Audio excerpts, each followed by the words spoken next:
इन 5-6 खिलाड़ियों को अगर छोड़ दे, रिलीज कर दे कोलकाता, तो 25 करोड़ रुपए फ्री अप कर सकते हैं अगली ऑक्शन के लिए। भाई कौन सी ये खिलाड़ी हैं और इनको अगर फ्री करेंगे या रिलीज करेंगे तो फिर पैसे का क्या करना होगा? कौन कौन से खिलाड़ी उनको चाहिए होंगे? कौन से स्किल सेट्स हैं जिनके पीछे वो भागेंगे?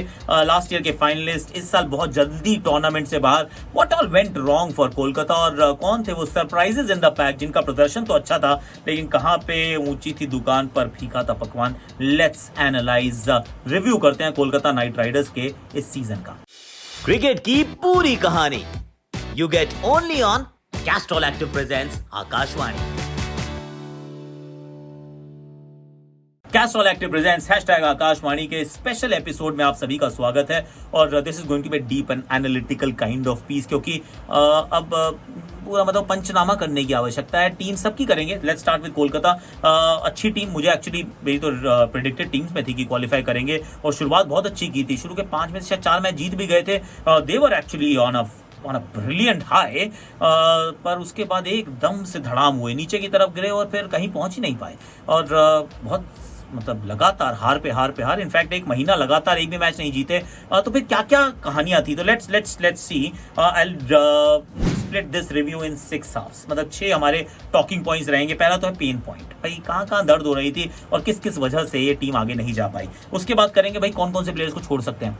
छोड़ दोगे क्योंकि छोड़ना पड़ेगा अगर आप आगे की तरफ देखना चाहते हैं। बड़ी ऑक्शन नहीं होगी, अब आप रिलीज करेंगे तभी आपको पैसे मिलेंगे और आप किसी और की तरफ जा सकते हैं। तो वो कौन से प्लेयर्स जिनको आप छोड़ सकते हो? कप्तानी का रिव्यू, क्योंकि नया कप्तान था। Let's talk about that. Number 4 पे हमने रखा भी स्टैंड आउट परफॉर्मर्स। कौन कौन से ऐसे खिलाड़ी थे जिन्होंने बहुत कमाल किया? Castrol active 3x match protectors थे ये। जोकर्स इन द पैक, मतलब jokers in the pack is like surprise packages कि जिनसे आपको उम्मीद कम थी और यार क्या बंदा है यार, एकदम से छा गया यार। तो वो कौन सा सरप्राइज पैकेज था? So don't just say joker in the pack, समझते हैं, मतलब थोड़े फ्रेज को समझिएगा, क्रिकेट की नहीं, अंग्रेजी के थोड़े फ्रेज को। एंड अगले साल क्या करें? तो let's start from the start. समस्या क्या रही? सबसे बड़ा जो इनका पेन पॉइंट था मेरे विचार में, 21 खिलाड़ियों का इस्तेमाल किया यार। 21 प्लेयर्स, 25 प्लेयर का टोटल स्क्वाड होता है। 1-2 इंजरीज के बाद थोड़े अंदर बाहर भी हुए, पर 21 खिलाड़ियों को खिला दिया। इसका मतलब आपकी चीजें ठीक हुई नहीं है। इनफैक्ट अगर सीजन की शुरुआत अच्छी ना हो तो फिर भी समझ में आता है, लेकिन अगर सीजन की अच्छी शुरुआत हो जाए उसके बाद you and up playing 21 players, that means something is gone terribly wrong in selections.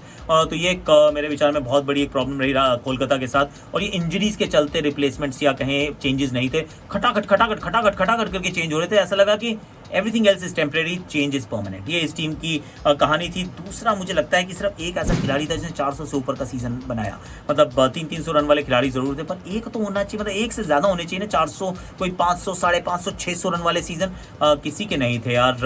तो वो एक समस्या मेरे विचार में बड़ी रही और we just could not find the right people for the right, वो जगहों पे आपको खिलाड़ी मिले ही नहीं है। थोड़ा सा कॉम्बिनेशन को ढूंढ रहे थे, थोड़े से ये परफॉर्मेंसेस को लेके चिंतित थे, पर 21 बदलाव and not a single, rather just 1 400 plus score का किसी भी बल्लेबाज का सीजन सबसे बड़ा पेन है। अब ये जो दूसरा बड़ा सवाल है, ये प्लेयर्स टू बी रिलीज, ये एक चर्चा का विषय रहता है। इसमें मैं अपने नाम बताता हूँ, मैंने किस किस के रखे हैं और कितने पैसे रिलीज होंगे और क्यों कह रहा हूँ मैं ऐसा। अजिंक्य रहाणे 1 करोड़ में खरीदे गए थे। 7 मैच आपने खिलाए, 19 का औसत, 103 का strike rate. Do you want to stick with him? बहुत ज्यादा पैसे नहीं है क्योंकि किसी को भी खरीदने जाओगे you will need more money, पर अजिंक्य क्या वो आपकी स्कीम ऑफ थिंग्स का हिस्सा है? पहला सवाल। एरन फिंच को छोड़ना पड़ेगा, छोड़ देना चाहिए। 1.5 करोड़ रुपए इमीडिएटली आपके फ्री अप हो जाएंगे। 5 मुकाबलों में 17 की औसत से सिर्फ 86 रन बनाए हैं, नॉट गुड इनफ, छोड़ना पड़ेगा। किसी ओवरसीज को लेकर आइए। वरुण चक्रवर्ती के ऊपर सवाल रहेगा। 8 करोड़ रुपए में इनको रिटेन किया गया था। सिर्फ 6 विकेट्स है, सिर्फ 6 विकेट्स है 11 मुकाबलों में। 55 का एवरेज है, 8.5 का इकोनॉमी है। वरुण चक्रवर्ती 8 करोड़, अगर इनको आप छोड़ोगे और वापस भी खरीदोगे तो इससे सस्ते में मिल जाएंगे, इसकी ऑलमोस्ट गारंटी, और हो सकता है कोई और भी मिल जाए। तो एक 8 करोड़ यहाँ। शिवम मावी 7.25 करोड़ में आपने खरीदा था। 6 मुकाबले आपने कुल खिलाए, 5 उन्होंने विकेट ली, 45 का औसत, 10.5 का इकोनॉमी। छोड़ना पड़ेगा, मावी को आपको छोड़ना पड़ेगा। वेंकटेश अय्यर का आप क्या करेंगे, एक और बड़ा सवाल है। हालांकि छोड़ने का मन तो नहीं करेगा क्योंकि थोड़ा कड़क प्लेयर है, पर 8 करोड़ में आपने इनको खरीदा या रिटेन किया। 12 मुकाबलों में 182 रन, 16 का औसत है, 107 का स्ट्राइक रेट है। आप पूरा सीजन आप उनको खिला नहीं पाए हो। बॉलिंग आपने इनसे करवाई नहीं है, ऊपर नीचे बहुत किया, तो आप अगर इनको भी रिलीज कर देते हैं। फिर शेल्डन जैक्सन 60 लाख में आपने इनको लिया। और कुछ ऐसे खिलाड़ी हैं, नाबी को आपने एक भी मैच नहीं खिलाया तो 1 करोड़ रुपए वहां से फ्री हो जाता है। जब खिलाना ही नहीं है तो पैसे क्यों दे रहे हो यार, मतलब खिलाओ तो सही। चमिका करुणारत्ने को भी आपने नहीं खिलाया, सिर्फ 2-3-4 ऐसे खिलाड़ी थे जो नहीं खेले, उनमें से ये 2 ओवरसीज प्लेयर्स थे। अगर इन सब के पैसे में मिला लूँ तो कुछ 27 करोड़ के रुपए आपके पास फ्री हो जाएंगे अगर इन खिलाड़ियों को आप जाने देते हैं। अब इनमें से वापस कौन आएगा, इनकी जगह कौन आएगा, is a question that you will have to answer. इस वीडियो में बाद में थोड़ा इसको एड्रेस करने का प्रयास करेंगे। नंबर 3 पे कप्तानी का review, Shreyas Iyer first year as a captain, how do you जज? क्योंकि एक बार वो प्रेस कॉन्फ्रेंस में आए थे, उन्होंने कहा कि सीईओ साहब भी इन्वॉल्व रहते हैं टीम सिलेक्शन में। फिर अगली बार आए थे तो I think he got a rap on his knuckles and he was told कि जरा आप अपने जो स्टेटमेंट दिया उसको सुधारिए, उसको बदलिए। तो उन्होंने फिर कहा कि मैं जो कुछ और कहना चाहता था जी, मैं ये कहना चाह रहा था कि सीईओ साहब जो होते हैं वो कोई खिलाड़ी ड्रॉप हो जाता है तो उसके कंधे पे हाथ रखते हैं, उसको समझाते हैं। सिलेक्शन का हिस्सा नहीं है।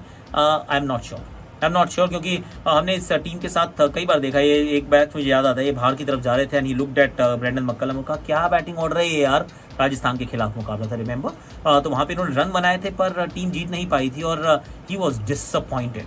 अब ये टीम, यही इनकी टीम बना रहे थे, ये कैसे क्या कर रहे थे। I will give him the benefit of doubt. एक नई फ्रेंचाइज है, अच्छा नहीं किया है पहले ही साल, तो फिर कप्तान के ऊपर दबाव रहता है। बड़ी फ्रेंचाइज, सक्सेसफुल फ्रेंचाइज, तो समटाइम्स इट डज हैपन कि यार ये काम थोड़ा ज़्यादा हार्श हो गए। तो मैं am not going to be too harsh. बतौर बल्लेबाज मैं थोड़ा डिसअपॉइंटेड हूँ, थोड़ा नहीं एक्चुअली, श्रेयस अय्यर की काबिलियत के हिसाब से तो बहुत डिसअपॉइंटेड हूँ। पर बतौर कप्तान I will say it's okay यार, क्या करें, नई फ्रेंचाइज कई बार हो जाते हैं गड़बड़। अब नंबर 4 पे हम बात करेंगे भैया स्टैंड आउट परफॉर्मर्स की, यानी कि Castrol active match protectors, season protectors कौन थे। There are quite a few names, लेकिन एक नाम जो है सबसे ऊपर निकल कर आता है, he is head and shoulders above the rest, Andre Russell यार। आंद्रे रसल साहब के परफॉर्मेंस अगर आप देख लेंगे, 335 रन और 17 विकेट्स, बंदे ने क्या नहीं किया यार, अपनी जान निकाल के दे दे क्या इसके बाद।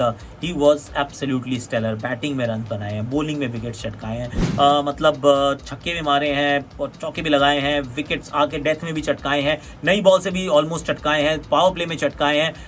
जब तक ये मैदान पे रहते थे तब तक ऐसा लगता था कि कोलकाता की सांसें चल रही हैं, लेकिन जब ये आउट होते थे तो फिर काम समाप्त। बॉलर शॉट हो रहे हैं, ये बॉलिंग करने आते थे, आपको इकोनॉमिकल रहते थे, नहीं तो विकेट जरूर चटकाते थे। I mean he has given everything that he had. थोड़ा सा और मदद चाहिए थी बाकियों से, पर मेरे विचार में Castrol active 3x tournament protector. Of course team ने अच्छा नहीं किया तो पूरे टूर्नामेंट को तो प्रोटेक्ट नहीं कर सकता एक आदमी, पर has to be Andre Russell, he was absolutely stellar. Just like Castrol Activ आपके engine oil, Castrol Activ engine oil आपकी बाइक को एकदम देता है ना 3x प्रोटेक्शन, सिमिलरली बंदे ने दिया। आंद्रे रसल ने सब कुछ किया जो वो कर सकते थे for this franchise, no wonder they love him so much. अब उसके बाद आता है वो जोकर्स इन द पैक, मतलब थोड़ा सरप्राइज पैकेजेस जिनसे उम्मीद कम होती है पर काम बहुत अच्छे से करते हैं। तो उनमें जो मैंने नाम रखा है जी वो है रिंकू सिंह, इनक्रेडिबल। पता नहीं कहीं पे कुछ लोग ये भी कह रहे हैं कि मैंने उनके बारे में कुछ गलत बोला कहीं पे, I don't know, I said I apologise, must be tongue in cheek, कभी कुछ बोल दिया होगा, पर मैंने तो उनका बंदे का इंटरव्यू भी किया जाके यार, मिला भी था उनसे। I like him, it's just that Kolkata उनको मौके बहुत कम देती थी, इस बार दिया, और जो आखिरी पारी खेली और जो कुल प्रदर्शन रहा, 7 मुकाबले 174 रन 148 के स्ट्राइक रेट के साथ 34 का औसत था। Rinku Singh was that phenomenal guy, जो मतलब जिसके बारे में किसी ने तैयारी नहीं की थी, ही वॉज एब्सोल्युटली ब्रिलियंट। अगर आप भाई साहब मैंने कुछ कहा हो तो कान पकड़ के माफी मांगता हूँ, we do end up saying things that are hurtful at times. So अगर मेरी किसी बात से अगर आपको बुरा लगाओ, फैंस को भी, नॉट जस्ट रिंकू, तो उसके लिए माफी चाहता हूँ। उसके बाद Umesh Yadav, I thought he was that surprise package again, कोई खरीदना नहीं चाहता था, पर बंदे ने 12 विकेट लिए हैं और नहीं 12 मैच में 16 विकेट लिए हैं। और इकोनॉमिकल नई गेंद, पावर प्ले में बड़ी विकेट्स, चाहे वो ऋतुराज का हो, विराट कोहली का हो, ही इज डिसमिस्ड एवरीवन यार, he is been absolutely stellar.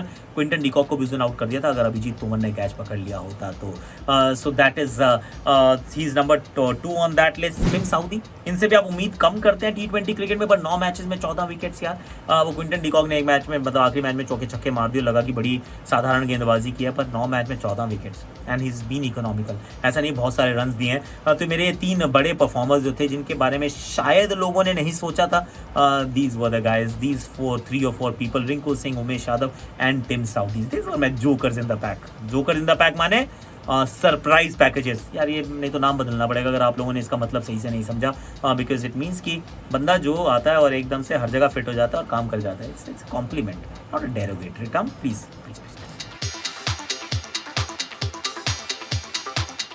Last but not the least, भाई साहब आप इससे क्या उम्मीद करेंगे अगले साल के लिए? What do they do? In my opinion क्या इनको करना है, इनको कुछ खिलाड़ियों को रिलीज करना पड़ेगा, विच इज विदाउट डाउट। जिन्होंने अच्छा किया, श्रेयस अय्यर साथ रहेंगे, Nitish Rana, Sam Billings, Andre Russell, Sunil Narine, Pat Cummins, Umesh Yadav, Tim Southee, Rinku Singh. अब इनके कोर के इर्द गिर्द आपको टीम बनानी है। नीतीश राणा ने अच्छा किया है, इससे बेहतर कर सकते थे, जी हाँ कर सकते थे, पर सीजन खराब नहीं था। श्रेयस अय्यर का सीजन खराब नहीं था, इनके हाईएस्ट रन स्कोरर है, पर इससे बेहतर हो सकता था। हाँ, 550-600 रन का सीजन हो सकता था। रिंकू सिंह अच्छा खेले हैं, तो उनको थोड़ा सा और मौका आप अगली बार देना चाहेंगे। Sunil Narine has been absolutely economical, 6 run प्रति ओवर से कम दिया यार, तो उनके इर्द गिर्द आप और जुड़े रहना चाहेंगे। उनको एक साथ में एक अच्छा स्पिनर चाहिए होगा। It could be an Indian spinner यार, ऑनेस्टली स्पीकिंग, क्योंकि वरुण चक्रवर्ती अगर अच्छा नहीं कर रहे, so you have to look for an Indian spinner, you have to look for an Indian fast bowler Mavi की जगह, और you need to look for Indian openers. मतलब वो करने पड़ेंगे, क्योंकि अगर आप सैम बिलिंग को बीच में सेट करना चाहते हैं, या फिर keeper, you need another keeper who can bat.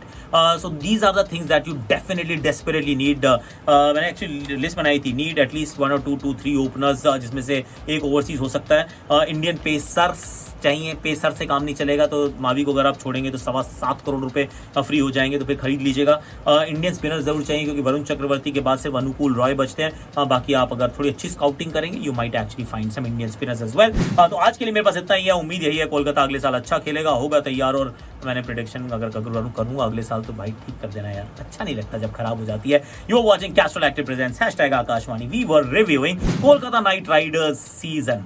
आप बताइएगा, सब कुछ हमने कवर कर लिया, नहीं किया तो कमेंट सेक्शन है, उसको भर दीजिएगा। बताओ मेरे यार, like share subscribe comment, notification घंटी।